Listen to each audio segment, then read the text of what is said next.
How's it going, YouTube? Wherever and whenever you're at, you are comfortable and warm.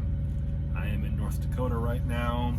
It's cold. Thankfully, my mostly reliable APU and my recently rebuilt bunk heater are going a long way towards making sure that I'm going to be having a comfortable evening and night here where I'm going to be overnighting.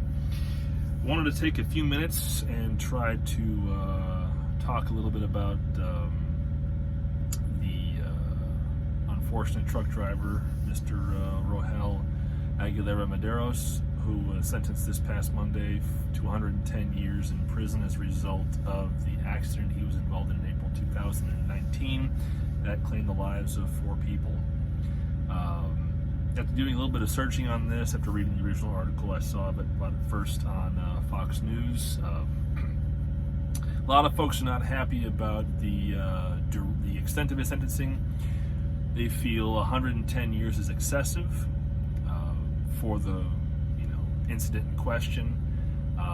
I tend to agree that 110 years is pretty steep. On the other hand, 4 people did die as a result of the accident, and I'm going to try to talk about that a little bit. So first of all, the facts. The basics of the facts, anyway. Mr. Aguilera Medeiros, was a truck driver, and in April 2019 he was coming down a downgrade in the Denver area, and he lost control of his truck. He had no way to stop it, and well, he did have ways to stop it, but he did not avail himself of them. And as a result, he crashed into stop traffic at about 85 miles an hour, and as a result, 4 people were killed in the resulting aftermath of the impacts, and as a result of the impacts, more accurately. Anyway, he was sentenced this past Monday to 110 years in prison. He made final statements to the victims' families, apologizing for the accident and wishing that he could take it back, as anyone would. And I want to specifically applaud Mr. Aguilera Medeiros for doing so, for not dodging out of the situation, for actually, facing the families of the victims and apologizing to them. I mean, obviously he can't take it back. We all wish he could. He wishes he could more than anyone else, but it is what it is. But what I want to talk about is what his accident sort of illustrates about the trucking industry, and break down what I think, I don't know, this is what I think happened based on what information is available. And so, getting into it, where was that little line there? Let's see. That basically talked about what exactly happened. I really should have done a better job of setting this up. But in any way, Mr. Aguilera Medeiros testified that he had difficulty getting his truck into gear, and his brakes failed on him and resulted in him being unable to stop his truck. Since he was hauling lumber, he was not light, he was heavy, and that just contributed to the situation as heavyweight does. So why was he not able to stop his truck? What I have not been able to determine through Google is whether or not his brakes failed, in terms of the brakes were just unable to function, in terms of the pads were not able to press against the side of the drum on the brakes in order to apply friction and thus bleed off the energy of his forward motion and then slow the vehicle down, because physics and science and whatnot. Or if his brakes were already hot from having operated in the mountains and being used on previous grades as he was maneuvering through the mountains, and were already overheated and he wasn't aware of it, And when he started down the final downgrade before the accident, he just had no brakes as they were so hot and faded that there was nothing they could do to stop his truck. But what he also testified is he had trouble getting it into gear. I was able to find a clip from a gentleman who had a camera that was facing him. I guess he was going to be blogging or vlogging or whatever about the traffic jam because he saw that there was an accident. He wanted to get on to Facebook or whatever. And on the right-hand side of this gentleman's car, you see Mr. Aguilera Medeiros' truck come flying past at high speed. And I could not tell from that video clip what the make and model of the truck was. I don't think it was Freightliner, but it might have been. It was definitely an older truck, and based on Mr. Medeiros' testimony, it was a manual transmission truck. And I want to break that down a little bit for those who may not understand what that really means. And what that means is when Mr. Medeiros said he had trouble getting his truck into gear, my assessment is that he waited too long to make the downshift for that final grade. Meaning he was still in his top highway gear, whether it was 10th or 13th or 18th even, in order to be running at highway speed. Because for anyone watching this who does not understand how a truck's transmission works, it is not at all the same as a car's transmission, at least in terms of manual. In a typical semi-truck manual transmission that has 10 gears, one of the most common, reliable, and fabulous transmissions ever produced for a semi-truck, you've got 10 gears, and then you also have reverse. 1 through 5 is your low range. You use those from anywhere from 0 to about 15 to 20 miles an hour, give or take, maybe 25, depending on how you're doing. Well, okay, let's call it 15 miles an hour, just for argument. So at 15 miles an hour, you've already gone from 1st to 5th, all right? Now you have to hit on your shifter the selector switch to go from your low range to your high range. High range is 6 through 10. 6 through 10 is what you use for 15 miles an hour all the way up through your truck's maximum allowable speed, whether you're governed at XYZ speed, 65, 68, 70, whatever, or you're ungoverned and it's just whatever the truck can do flat out. That last gear, that 10th gear, that 13th gear, 18th gear, whatever your top gear is, that gear has tremendous flexibility in terms of the speed it can operate at. 55 miles an hour is the typical low end speed for your highest truck gear, and then it goes from 55 miles an hour all the way up through your maximum allowed or able speed. What that means is your maximum highway gear has no ability to help you restrain your truck's speed when you're going down the side of a mountain. So you have to downshift to 9th gear using the example of a 10 speed, from 10th gear to 9th gear, in order to make sure that you have a much shorter, narrower gear and gearing ability in order to apply a restraining force to your truck using the power of the engine and the transmission to act as a braking force, a braking element to control your truck's speed down a grade. So, Mr. Aguilera Medeiros testified that he had trouble getting his truck into gear for the final grade. I can only assume that means he missed the shift or waited too long, or something just happened, he didn't clutch just right, or he tried to float shift it and the RPM wasn't just so, and it wouldn't go in, and then all of a sudden, he's going down the grade. He can't get the truck into gear, so now he's got to rely on his brakes, and then the brakes fail. How do you get your truck from your top gear to your next lower gear in order to be in the proper gear for going down a grade? In order to properly downshift a manual transmission semi-truck, you have to, if you're in 10th gear, again, using an example of a 10 gear transmission, a 10 speed transmission more accurately, you have to pull into neutral, First things first. If you're clutching, not floating, if you're clutching, you need to clutch once, truck out of gear. You need to then immediately rev the engine up to the appropriate RPM to make your shift. If you're at 1,000 RPM when you want to downshift, you got to get it up to at least 1,350 to 1,400 RPM to make your shift, depending on truck make and model and what your ratio is. But you got to get it up at least 300 RPM to safely get it into shift the next gear. So you've got to go clutch, throttle up to 1,400 RPM, and then you can downshift to 9th gear. And now, as you downshift and you double clutch it, you clutch the second time to get into gear, because with trucks you're supposed to double clutch.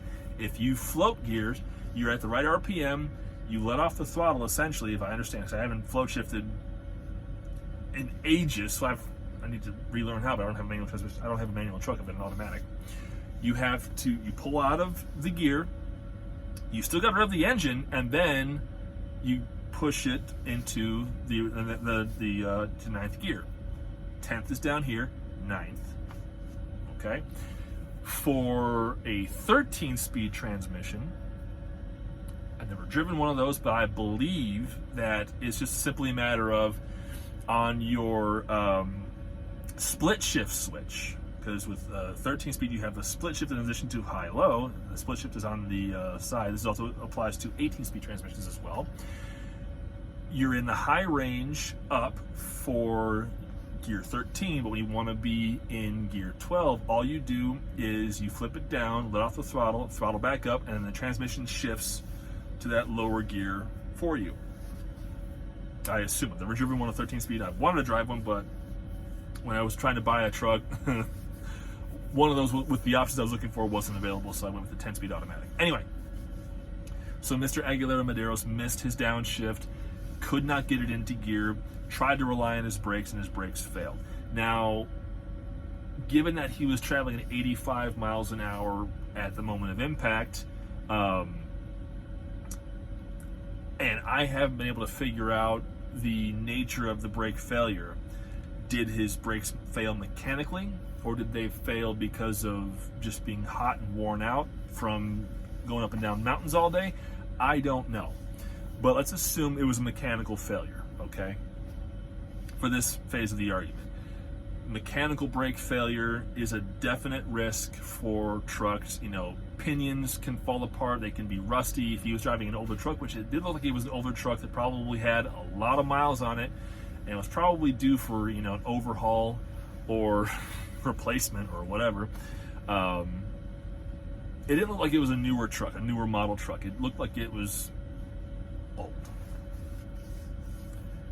So if the brakes failed catastrophically to the point where he had no brakes whatsoever on truck or trailer, that tells me that the nature of the failure, if it was mechanical, that there were components that just prevented the brakes from being engaged. And so there was no ability for the brakes to engage to the degree necessary in order to make sure the truck could be arrested. Because if he had no tractor brakes and all he had was his trailer brakes, okay, the trailer brakes are going to help you for a little while trying to arrest 80,000 pounds, but if that was a steep grade, I don't know the grade. If it was like a 10% in grade or something, for example, I don't know exactly what it was, but if it was a steep grade, the trailer brakes will only get you so far. I can only assume because of, and then before I even assume anything, the trailer brakes will only get you so far. If there's still enough mass momentum pulling you down the hill before those brakes can be utilized to get you down speed, because again, there's only 4 braking assemblies on a trailer, 1 for each wheel hub. That's not enough to arrest 80,000 pounds at highway speed going down a mountain. It'll help until they heat up and then they fade to the point where they're all they do is just slipping because they're just so hot. There's no frictive ability for them to bleed off the energy through heat transfer. It's just nothing there. They're shot. It may as well not be there in the first place. That's just the nature of it. So That's kind of how I look at it. If he had mechanical failure on the tractor, then he had to rely on his trailer brakes, which, at the pedal is still being actuated, because as long as the airline was connected, trailer brakes are still going to be trying to engage. But once they heat up and wear out, they're useless. If he missed the shift, tried to use his truck brakes exclusively down a steep grade, still traveling at highway speed, and then he heated up his brakes on the grade and had nowhere to go at that point. Okay, so he missed the shift, didn't use the runaway ramps, and then hit cars and people died. So that, as I see it, is the breakdown of the manual transmission truck, why the accident happened, based on heavy amounts of assumption from me and a thin amount of information that was actually published in news articles regarding statements he made as he testified. So, based on the information we have, he missed the shift, did not use the runaway ramp, stopped traffic at 85 miles an hour, 4 people were killed. Now, folks are very unhappy about the severity of the sentence. However, the judge in the case has been on record saying, if it was my discretion, I would not have sentenced this severely. But Colorado law requires these mandatory minimums, and they require them to be consecutive. So therefore, I am bound by Colorado law to hand down this colossal sentence, and there is nothing that I can do about it. However, I do recommend that this case be reviewed. Because of the nature of the defendant and his statements, the defendant's lack of prior record, and things of that nature. I'm paraphrasing, kind of putting words in the judge's mouth, but he was saying, yeah, I have to do this. I don't want to do this. I don't think it should be this way. This is the law. I must adhere to the law. But those who can review the case and those who can perhaps adjust the sentence, they should look into doing so. That's essentially what he was saying. Truckers are up in arms about the sentence. They feel it's excessive. There's Union of Latin American Citizens League that is coming to Mr. Aguilera Madero's defense. I see their point. I see everyone's point regarding the severity of the sentence, but the unfortunate reality is that if the law is what it is, until that law changes and Mr. Aguilera Madero's sentence can be revisited and reviewed and adjusted, unfortunately, it is what it is until that review process carries through, or the laws in Colorado are changed to reflect, the nature, or create some leeway in sentencing for first-time offenders. But now I need to talk about potentially why Mr. Aguilera Madero's is held to such a severe sentence, and sentenced as such, is because truck drivers are supposed to be trained in how to deal with mountain situations. We're supposed to be trained on how to handle grades. We're supposed to be trained on how to deal with mountain driving, especially for over-the-road truck drivers like Mr. Aguilera Madero's was. We're supposed to have a knowledge base to help us deal with those situations, so that whenever we encounter a steep grade and we need to downshift, we know what to do, and we do it before we hit the grade and it becomes too late. Back in 2007, there's a very famous video still floating around on the internet. You can Google it if you want to. But in Donner Pass, there was a trainee truck driver who was driving down the mountain in Donner's Pass, went to downshift while on the downgrade. Could not get the truck into gear. The truck ran away from him because there's no synchro mesh to let you get that shift completed when you pull it out of gear. Once you're in gear on a downgrade, that is the gear you are in until you can either find level ground, or you find a way to stop and then get in. You start your shifting process all over again from zero or whatever. Even that has its own perils, but anyway. So the trainee driver lost control of the truck. The trainer was sleeping in the sleeper cab behind him. That truck went off the side of the pass, went down the side of the mountain, and both of them were killed. Because the driver did not recognize that he needed to be in a lower gear before he started down the mountain. And then when he started down the pass, or the mountain, whatever it was, he shifted while already descending, not realizing that if you're going to do that, you've got to be lightning fast on that shift, because you literally only have maybe half a second or two, maybe half to one whole second to get that shift finished in order to make sure that you're going to be in the next lower gear.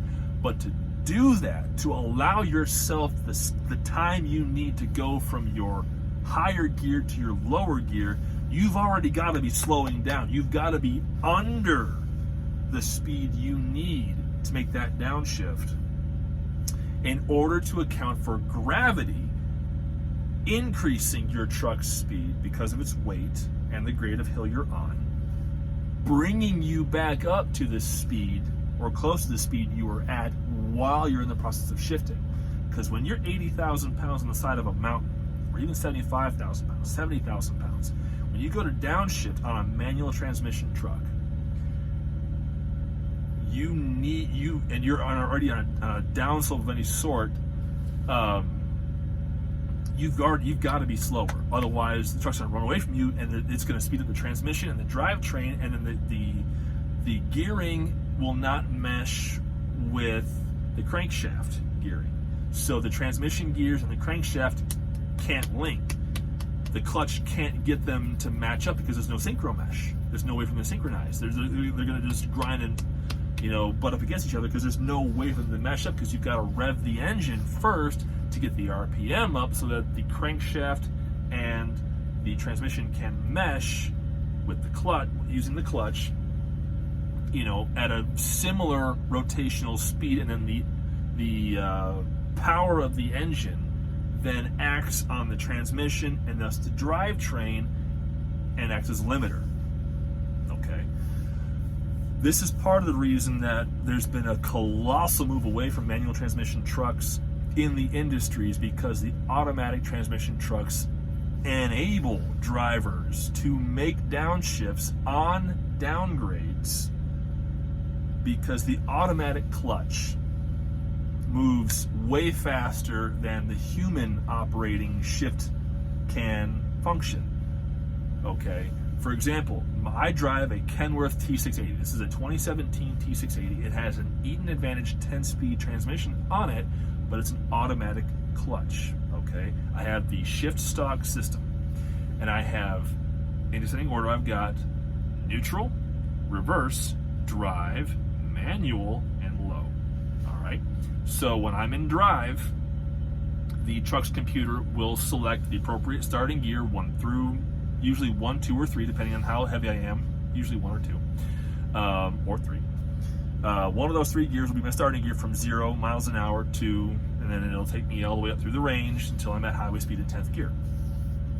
When I'm going down a grade, if I brake hard enough on a grade, and then or engage my engine brake, the transmission will then downshift from 10th to 9th on a downgrade, because because it's automatic. It knows where it needs to be in order to actually get the gearing to mesh up. So I don't need to worry about it because it's thinking for me in that regard. You can't do that in a manual. Whereas, in this situation, because he could not get his truck into gear, he had no ability to use the power of the engine to help him arrest the truck's speed.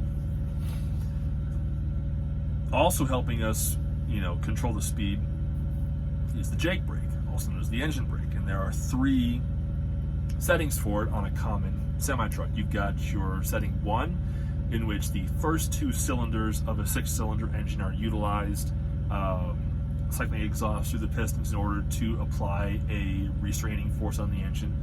The second setting, which I use the most commonly because that's typically what works for my engine transmission and setup, my combination of vehicle.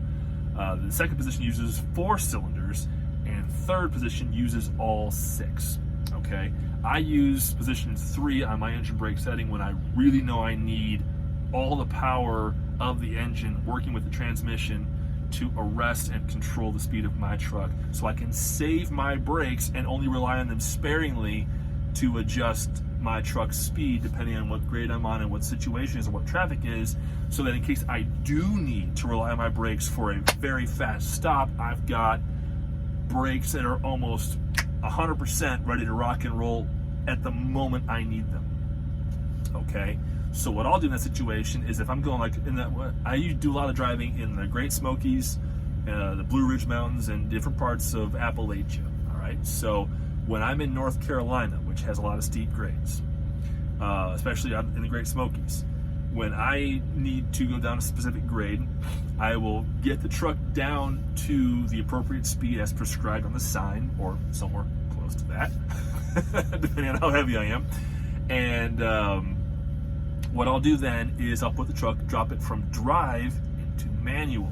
I will then set on the side switches, I will select which gear I want to be in for that grade, and then I will engage the engine brake on the 1, 2, or 3 setting depending on how heavy I am, the road conditions, traffic conditions, and what speed I want to be at in order to get down that hill safely.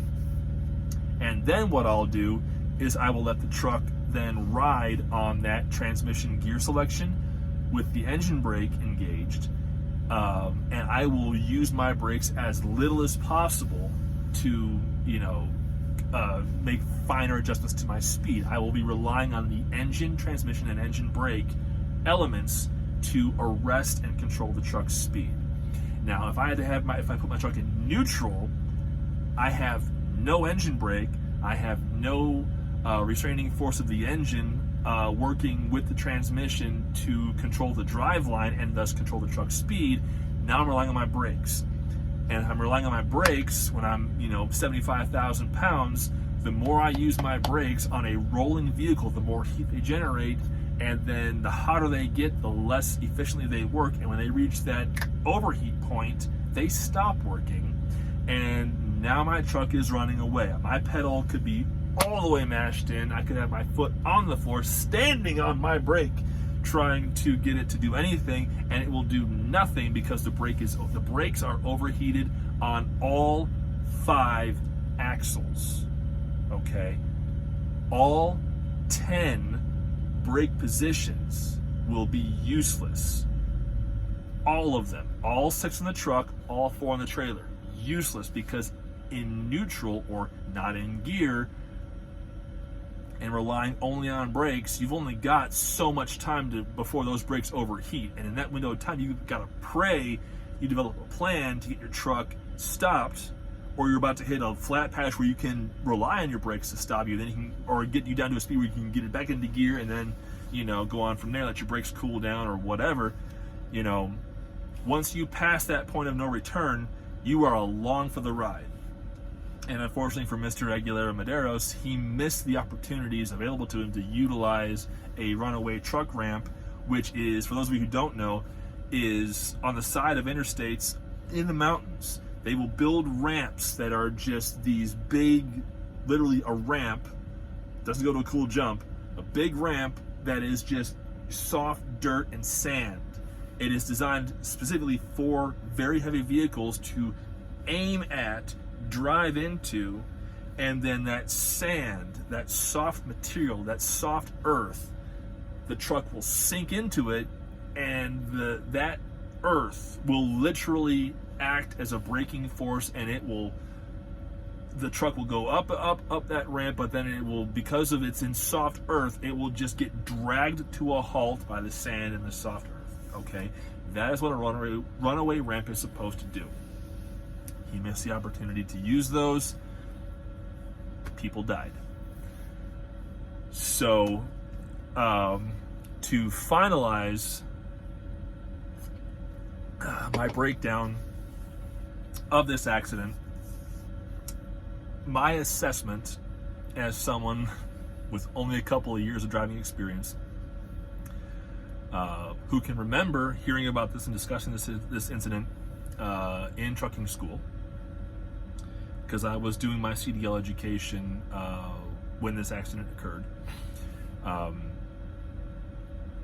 My after-action report, my assessment, so to speak, is that he made a mistake, waited too long to shift, cooked his brakes, or because his truck was old, the mechanical elements of the brakes failed. Any way you slice it, it was a preventable accident. It was an avoidable situation, and he made very poor decisions regarding his truck's disposition before going on that final grade, because it's entirely possible that his brakes were cooked because he'd been using them very heavily on previous grades, going up and down mountains, and maybe not relying on his engine brake or downshifting appropriately.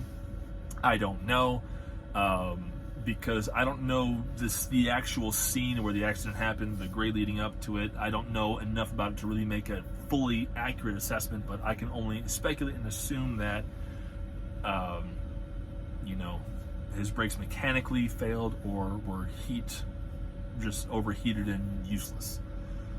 Assuming that they were overheated and useless because he missed the shift and couldn't get his truck into the lower gear in order to ride it down the side of the mountain, that tells me he was going too fast coming up to that last grade, and waited too long to downshift, meaning he waited too long to slow his truck down, downshift with enough safety margin so that when he started down that grade, he was already in the lower gear. He can just coast his way down, essentially. Not coast, but he could have ridden his engine, transmission, and engine brake down the side of that mountain and been perfectly safe, because he would have been able to sparingly use his brakes, assuming they didn't mechanically fail, assuming they failed because of heat, not assuming that, so that when he did come across that traffic situation due to the accident that had already occurred beyond the cars that he hit,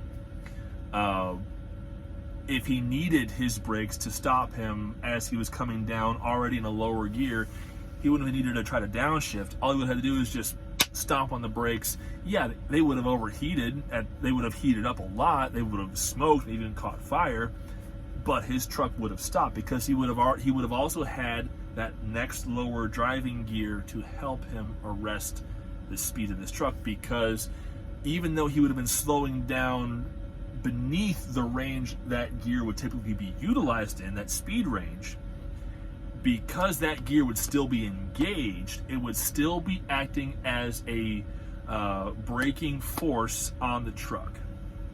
Okay? And they told me that when I was trucking school, if you've got to stop fast, don't even try to downshift. Just hit the brakes, and then when you get, slow enough, then you can put it in neutral, finish your stop, and then put your truck in the proper gear and gear range to start up again when you know the situation is safe, or the light changes, or whatever the case may be. They told me that in trucking school. Okay. They also told me if you miss your shift in a downgrade, you better pray no one's in front of you stopped, or that you can find a runway ramp, because if you don't, it's going to be bad.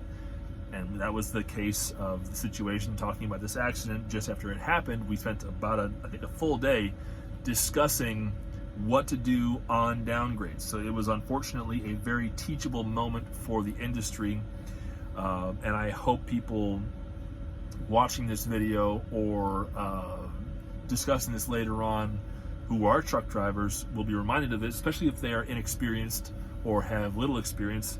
I've only got 2 years to almost 2.5 years, and roughly 250,000 miles of driving experience at this point. So, I'm one to talk, but having driven manual and automatic trucks in the mountains, I have enough experience, I feel, in order to share my opinion, my assessment, and what I think happened, and why this accident resulted. Now, the sentence that it seems to be the most significant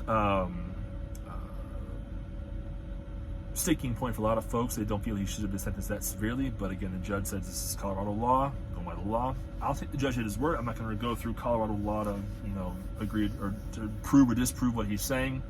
But other folks believe that Mr. Aguilera Medeiros should be fully pardoned. I think he should have gotten a better deal in terms of his sentencing, yes, but should he be pardoned? I have a hard time with that one, if I'm being completely honest, because he should have been trained on how to deal with the mountain grades. He got through all the mountains up until that final point, and just that last one made a mistake. Okay? But if he was tired, or if he was fatigued, if he was worn out, he should have had enough sense to realize he needed to stop. Like, we are trained on what to do. We are supposed to be, at least, trained on what to do in these situations. We are supposed to be trained on how to manage our fatigue levels. We are supposed to be trained on how to inspect our equipment in order to identify potential mechanical or wear issues that need to be addressed before entering mountains. Like, if we have bald tires and we're going to go into mountains where we need grip, maybe we should get those tires changed out, before we go up and down mountains. Or if they're below the DOT regulation minimums, they got to get changed regardless before you go do any kind of driving, essentially. If our brakes are below a certain, pad level, they need to be changed out because they've reached the end of their allowable service life. And we are trained to look for these things, to inspect these components, and to make an assessment on whether or not our equipment, truck and trailer combined, are safely able to be operated. Obviously, stuff happens. Things can fail suddenly and catastrophically. That is completely within the realm of possibility. However, when catastrophic failure does occur, it is our responsibility as the folks in the driver's seat to be aware of what we can do, and then to make a decision that puts into perspective the safety of ourselves, our truck, our trailer, and our loads versus the people around us who, whether they know it or not, are counting on us to make the right decision regarding their safety. That means running off onto a runaway ramp, downshifting earlier, making sure brakes and equipment are properly inspected and in good working condition, doing whatever we can to make sure that we are already in a safe situation before an unsafe situation takes our ability to be safe away from us because we didn't follow procedure. Now, I'm not going to put any kind of words in Mr. Aguilera Medeiros' mouth regarding what he did or did not do. I'm only offering what I think happened, my assessment of what happened, and based on what I saw of his truck, my idea of the condition of his vehicle. Maybe it was he had a lot of older components on it. I don't know, because the truck did not look new. It may have been not too old, only a handful of years. Maybe it only had a few 100,000 miles on it. I mean, it could have been a 10 million mile truck for all I know. I really have no idea. It could have been due for an overhaul. I don't know. But at the end of the day, safety always is supposed to be our mantra and our watchword and what we literally live and die by. So this is something we need to take to heart as truck drivers. Yeah, we can protest Colorado being egregious with the sentencing, and I won't disagree with that, but I can't see my way through to agreeing that Mr. Aguilera Medeiros needs to be pardoned. If Governor Polis of Colorado believes he should, I will leave that to the governor's discretion. But as a truck driver and as someone who has had close calls, of a potentially fatal variety, if I had actually if I had been in a fatal accident that I was at fault for, unfortunately, I would have to agree that I would be going to jail, because I was responsible for a fatal accident. Somewhere before that accident occurred, I made mistakes that contributed to that accident happening in the first place, because what the safety folks at the mega carriers and the smaller carriers and at the FMCSA and DOT all will say is that every accident is preventable, which is why we have to do pre-trips. That's why we got to do periodic inspections, which why our maintenance requirements are much higher than those of regular passenger cars, because we're held to a higher standard, because we are driving much larger, much